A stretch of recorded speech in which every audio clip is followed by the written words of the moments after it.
जरूर अपने अभिभावकों तक या अपने आस पड़ोस तक पहुँचाइएगा।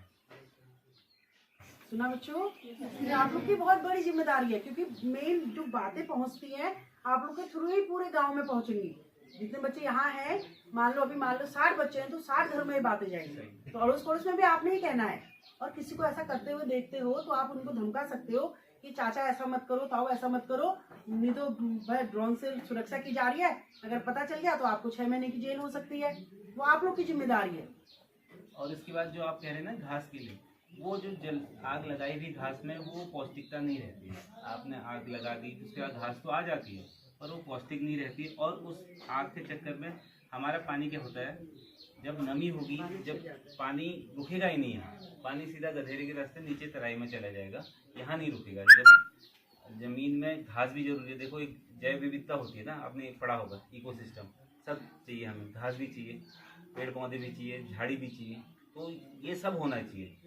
और जब घास ही नहीं रहेगी तो घास क्या करती है, भूमि क्षरण को रोकती है ना, इरोजन को रोकती है। आपने घास जला दी, इरोजन, पानी रुकेगा कहाँ? जो बरसात में हमें पानी चाहिए तभी तो हमारा पानी सूख रहा है।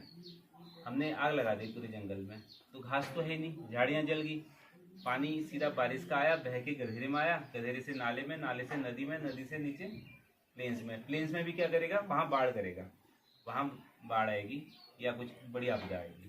तो यहाँ का हमारा एक छोटा सा कदम, आग ना लगने का, हमारे बहुत सारी चीज़ें हमारे लिए बहुत सारी चीज़ें हम हमारे भविष्य के लिए बचाते हैं। जैसे अब हमारी देखो, पहले यहाँ इस साइड में शायद संतरे होते थे, मैंने सुना।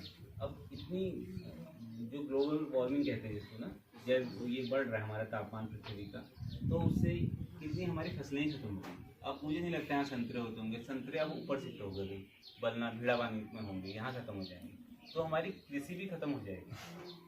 तो अब जैसे आप अभी बच्चे हो, हमारे माता पिता ने यहाँ से भोजन लिया, फल लिए, ठीक है, यहाँ का उपयोग किया, लकड़ी ली, ठीक है, हम घरों के लिए लकड़ी हमें कौन, जंगल से ही तो मिल रही है, कहीं और से नहीं ला रहे, मकान बना रहे, पत्थर भी यहीं से मिल रहे हैं, तो हमने इसका उपयोग किया, हमारे पूर्वजों ने किया, हमने किया, आप लोग भी कर रहे हो। जब हमारी नई पीढ़ी आएगी, हमारे बच्चे होंगे, तो उनके लिए तो कुछ बचेगा ही नहीं, तो हमने आने वाली पीढ़ी के लिए भी ये चीज़ें बचा के रखनी है, ठीक है। दुर्गा जी तो चाहते हैं हमारे बीच में हमारे बंदरों का है जितेंद्र नेगी जी, ये अपने कुछ विचार रखिए, बीच में आना पड़ा। तो बच्चों जैसे आप, हम सब यहीं के हैं, सभी गांव के परिवेश में रहे हुए हैं, तो हम आजकल का जो हमारा सबसे बड़ा मुद्दा क्या है, फॉरेस्ट फायर। जो जंगलों में आग लगती है ना, तो उसको कहते हैं जंगल की आग, फॉरेस्ट फायर, वनाग्नि। तो वनाग्नि हमारे पूरे विश्व के लिए बहुत बड़ी एक समस्या बनी हुई है। और जब हम देखते हैं कि अप्रैल में आते आते आपके चारों ओर आग लगना शुरू हो जाती है, लगती नहीं लगती, हर साल लगती है ना। तो उससे क्या क्या होता है, एक इंजेक्शन कर लेते हैं, उससे हमें क्या क्या हानियां हैं। वनाग्नि से हम गांव के लोग हैं, हमारी घास जल जा रही है, ठीक है, प्रदूषण हो रहा है नहीं हो रहा है, गर्मी इतनी बढ़ गई है, गर्मी बढ़ गई है। जैसे हमारे नौले थे, सूख गए होंगे ना, गाँव में सूख गए, नहीं सूखे, गाय, ये जो हमारे जंगली जानवर हैं, बंदर, लंगूर, ये सब हमारे घरों में पहुंच गए। ये पहले कहाँ रहते थे, जंगलों में, और अब कहाँ पहुंच गए, घरों में। तो ये कहीं ना कहीं एक दूसरे से लिंक है इस चीज का। जैसे हमारी आग के कारण ही ये बहुत सारी समस्याएं हमारे बीच में आ रही हैं। तो और ये मुद्दा इतना ज्वलंत है कि जो बड़े विकसित देश हैं, जैसे अमेरिका में है, कैलिफोर्निया के आग आपने सुना होगा, तो उतने विकसित राष्ट्र भी उसको नहीं बुझा पा रहे हैं, उसको कंट्रोल नहीं कर पा रहे हैं।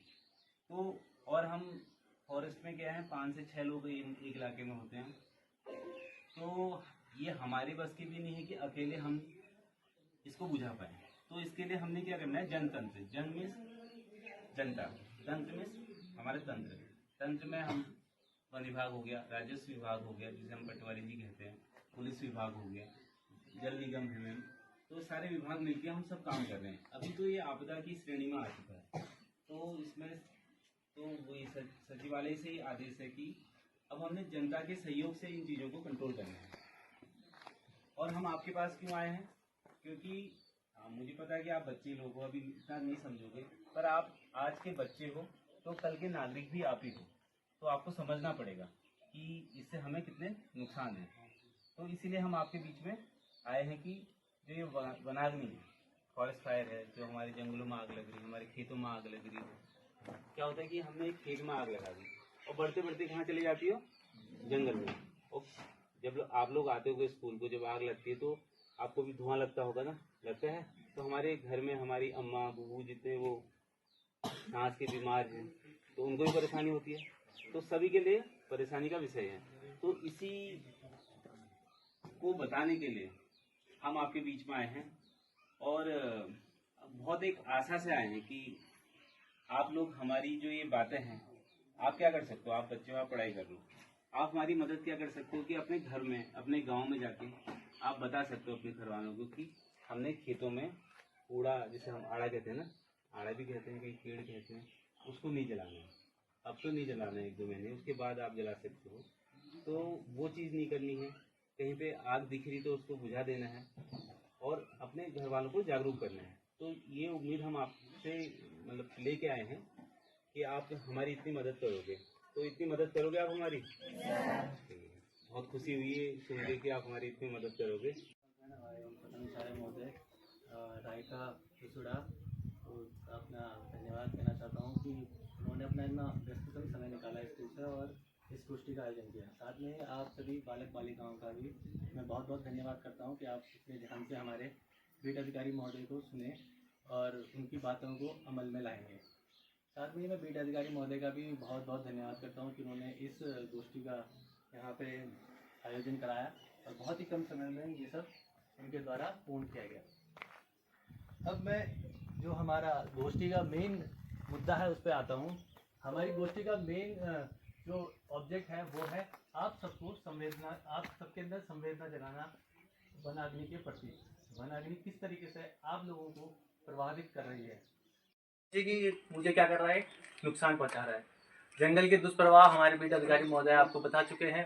साथ ही में मैं आप जब हम बच्चे होते हैं तो हम सबके अंदर क्या होती है, एक पशु प्रेम की धारणा होती है ना। हम सब कोई भी गाय आएगी हम उसको आराम से प्यार करते हैं, मलहसते हैं, है ना। और जब बच्चे होते हैं तो ये प्रेरणा, ये जो पशु के अंदर, पशु को प्यार करने की जो हमारी भावना होती है हमारे अंदर बहुत अधिक होती है। तो आप सोचो जब आग लगती है तो कभी भी आपने देखा होगा कि जैसे आग लग गई, आग चाहे छोटी हो चाहे बड़ी हो, कभी भी जानवर उसको लांग के फाड़ नहीं कर सकता ना, करेगा? नहीं कर पाता, चाहे वो कितना बड़ा भी जानवर हो, डरता है आग से।